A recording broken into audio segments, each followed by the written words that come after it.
தொடர் தோல்விகளுக்கு பின் முதல் முறையாக விஸ்வரூபமாக தலை தூக்கிய இலங்கை அணி. ஆனாலும் கடைசி சமயத்தில் நடந்த அந்த ஒரு பயங்கர ட்விஸ்ட் உலகமே வியந்து போன தருணம். போட்டியின் நடுவர்களாலேயே நம்ப முடியாத அதிர்ச்சி. கிரிக்கெட் வரலாற்றை புரட்டி போட்ட மேட்ச். அதாவது இந்தியா இலங்கை அணிகளுக்கு எதிரான கிரிக்கெட் தொடர் என்பது இலங்கையில் வைத்து தற்போது நடைபெற்று வருகிறது. இதில் சமீபத்தில்தான் இந்த இரு அணிகளுக்கு எதிரான T20 தொடர் நடந்து முடிந்திருந்தது. அதனைத் தொடர்ந்து இப்போது ஒருநாள் போட்டிகள் கொண்ட தொடர் நடந்து வருகிறது. இந்த ஒருநாள் தொடரிலும் கூட ஏற்கனவே 2 போட்டிகளில் இந்த இரு அணிகளும் விளையாடியிருந்தது. அந்த 2 போட்டிகளிலும் இந்திய அணிதான் வெற்றியும் பெற்றது. அதனைத் தொடர்ந்து சற்று முன் 3வது ஒருநாள் போட்டி தொடங்கியது. அதே சமயம் இந்த ஒருநாள் தொடருக்கு முன்பாக நடைபெற்ற T20 தொடரையும் இந்திய அணிதான் கைப்பற்றியது. ஆகவே தற்போது வரை இந்த இலங்கை அணிக்கு எதிரான அனைத்து போட்டிகளிலும் இந்திய அணிதான் தொடர் வெற்றிகளை பெற்றுள்ளது. ஒரு போட்டியில் கூட இலங்கை அணியால் வெற்றி பெறவே முடியவில்லை. அதுவும் சொந்த மைதானம் என்ற அட்வான்டேஜ் இருந்த போதும் கூட இலங்கை அணியால் ஒரு போட்டியில் கூட வெற்றி பெற முடியவில்லை. அது மட்டுமில்லாமல் இந்த இரு அணிகளுக்கு எதிரான இந்த ஒரு தொடர் தொடங்குவதற்கு முன்பே இலங்கை அணியின் முன்னாள் வீரர்களும் இந்திய அணியை சீண்டுவது போல பேசியிருந்தனர். ஆகவே அதற்கும் சேர்த்து மிகப்பெரிய பதிலடி கொடுப்பது போல ஒரு போட்டியில் கூட இலங்கை அணியை வெற்றி பெற விடாமல் இந்திய அணி இப்படி ஒரு தொடர் வெற்றிகளை குவித்து வந்தது. அதனாலேயே இலங்கை அணிக்கும் பிரஷர் என்பது அதிகமாகிவிட்டது. இந்தளவுக்கு தொடர் தோல்விகளுக்கு பதிலடி கொடுக்கும் விதமாகவும் தொடர் தோல்விகளிலிருந்து மீண்டு வரும் விதமாகவும் ஒரு போட்டியிலாவது எப்படியாவது வென்றுவிட வேண்டும் என்றுதான் ஒவ்வொரு போட்டியையும் இலங்கை அணி சந்தித்து வருகிறது.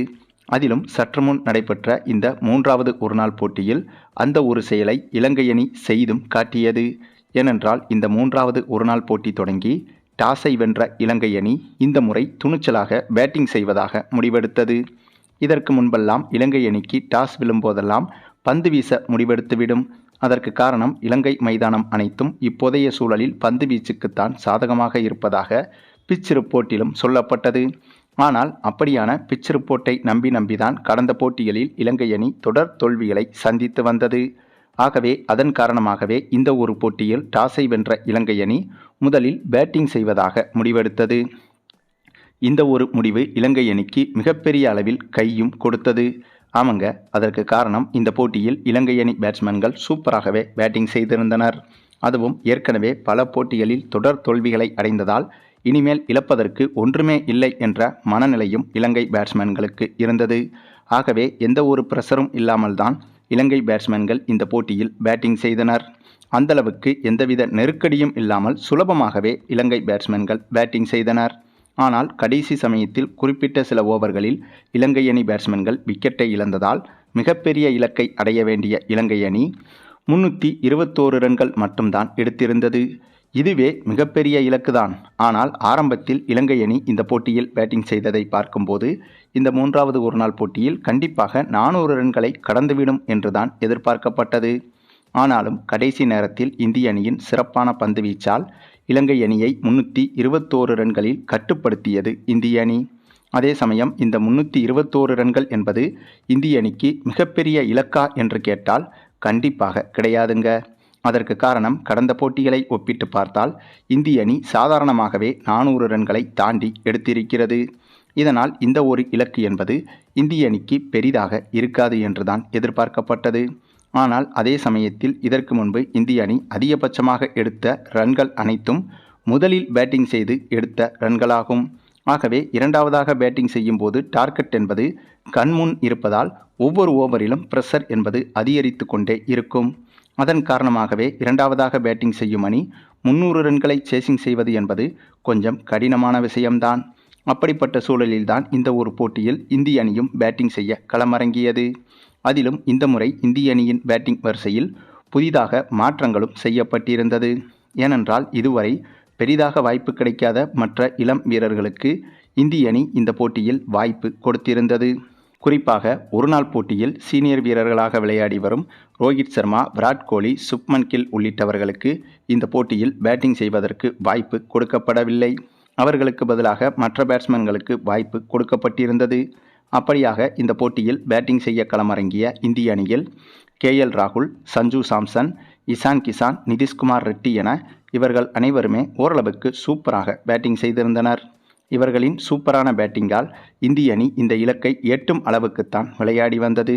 அந்த ஒரு சமயத்தில்தான் திடீரென இலங்கை அணி எந்த இடத்தில் சறுக்கியதோ அதே போல இந்திய அணியும் பேட்டிங் வரிசையில் கடைசி சில ஓவர்களில் தொடர்ச்சியாக சில விக்கெட்டுகளை இழந்தது. இதன் காரணமாக இந்திய அணி திடீரென தோல்வி பாதையை நோக்கி திரும்பியது. அதுவும் ஒரு கட்டத்தில் இந்திய அணியால் வெற்றியே பெற முடியாத சூழ்நிலையும் உருவானது. கிட்டத்தட்ட கடைசி 2 ஓவர்களில் 30 ரன்கள் தேவை என்ற சூழ்நிலை இருந்தபோது அந்த நேரத்தில் சூரியவன்சி மட்டுமே இந்திய அணிக்காக பேட்டிங் செய்து வந்தார். நல்ல வேளையாக சூரியவன்சி இருந்ததால் அந்த ஒரு கடைசி நேரத்தில் 3 சிக்சர்களும் 1 பவுண்டரியும் அடித்து இந்திய அணியை வெற்றிக்கு மிக அருகில் கொண்டு சென்றார் சூரியவன்சி. ஆனாலும் துரதிருஷ்டவசமாக கடைசி ஓவரின் 3வது பந்தில் இவரது விக்கெட்டை இழக்க அந்த சூழலில் இந்திய அணி வெற்றி பெற முடியாமல் தோல்வியும் அடையாமல் இலங்கை அணி எடுத்த அதே 321 ரன்களை எடுத்து போட்டியை சமன் செய்தது. இதனால் இந்த போட்டி சூப்பர் ஓவருக்கும் சென்றது. இந்த ஒரு காரணத்தால் இந்த போட்டி மீதான எதிர்பார்ப்பு என்பது இன்னும் எகிரியது. அதுவும் கடந்த போட்டிகளிலெல்லாம் தொடர் தோல்விகளை அடைந்த இலங்கை அணி இந்த போட்டியில்தான் சூப்பராக விளையாடி வெற்றி பெறக்கூடிய சூழலும் உருவானது. ஆனால் அப்படிப்பட்ட சூழலையும் கூட கடைசி நேரத்தில் நம்முடைய சூரியவன்சி மாற்றிவிட்டார் என்றுதான் சொல்ல வேண்டும். பின்னர் இந்த போட்டியில் சூப்பர் ஓவரில் இந்திய அணிதான் முதலில் பேட்டிங் செய்தது. அதுவும் நம்முடைய சூரியவன்சியும் இசான் கிசானும் இந்த போட்டியில் சூப்பர் ஓவரில் பேட்டிங் செய்ய களமிறங்கினார்கள். இதில் ஆச்சரியம் என்னவென்றால் இந்த போட்டியில் இசான் கிசானுக்கு ஒரு பந்தை கூட எதிர்கொள்ளும் வாய்ப்பு கிடைக்கவில்லை. அதாவது இந்த சூப்பர் ஓவரில் மட்டும் அனைத்து பந்துகளையும் இந்த சூப்பர் ஓவரில் சூரியவன்சி மட்டுமே தான் எதிர்கொண்டார். அதுவும் இந்த சூப்பர் ஓவரில் நடந்த அமானுஷ்யமான அதிசயமான சம்பவம் என்னவென்றால் இந்த சூப்பர் ஓவரில் மொத்தமாக 62 ரன்கள் வரை சூரியவன்சி மட்டுமே எடுத்திருந்தார். அதாவது ஒரு ஓவரில் 6 சிக்சர்கள் அடித்தாலே 36 ரன்கள் தான் வரும். ஆனால் இந்த போட்டியில் சூப்பர் ஓவரில் சூரியவன்சியின் தொடர் சிக்சர்களால் அதாவது அந்த சூப்பர் ஓவரில் முதல் 3 பந்துகளை தொடர்ந்து அடுத்தடுத்து சிக்சருக்கு சூரியவன்சி பறக்கவிட்டார். இதனால் உச்சக்கட்ட பதட்டமான அந்த ஒரு இலங்கை பவுலர் அடுத்தடுத்து நோ பால்கள், ஒய்டு பால்கள் என பந்துகளை வீசி எக்ஸ்ட்ராஸ்களை வாரி வழங்கிவிட்டார். அதிலும் நோ பால்களாக போடப்பட்ட அந்த பந்துகளையும் தொடர்ச்சியாக சிக்சருக்கு பறக்கவிட்டு இந்த போட்டியில் 62 ரன்கள் வரை குவித்து இலங்கை அணி வீரர்களையும் தாண்டி நடுவர்களையே அதிர்ச்சியடைய வைத்தார்.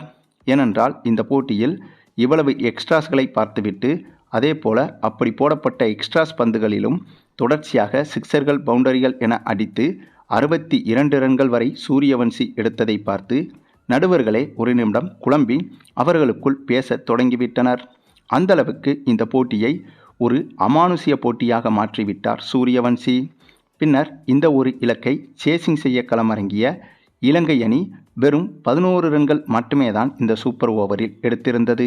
இதனால் அதிர்ச்சிகரமான தோல்வியையும் தழுவியது. ஆமாங்க, இந்த போட்டியில் இந்திய அணி சூப்பர் ஓவர் வரை சென்று நம்ப முடியாத ஒரு அதிசய வெற்றியை படைத்திருந்தது. சரி, நீங்கள் சொல்லுங்கள், நம்முடைய சூரியவன்சியின் இந்த ஒரு ருத்ரதாண்டவ தொடர்ச்சியான அதிரடி ஆட்டத்தை பற்றியும் அதிலும் இந்த போட்டியில் சூப்பர் ஓவரில் இந்தளவுக்கு ஒரு விஸ்வரூப அதிரடியை வெளிப்படுத்தியதை பற்றியும் இந்திய அணியின் இந்த தொடர் வெற்றிகளை பற்றியும் உங்களுடைய கருத்துக்களையும் கமெண்டில் தெரிவிங்க. மேலும் இந்த வீடியோ பிடிச்சிருந்தா லைக் பண்ணுங்கள், மற்ற அனைவருக்கும் ஷேர் பண்ணுங்கள், மறக்காமல் நம்ம சேனலை சப்ஸ்கிரைப் பண்ணுங்கள்.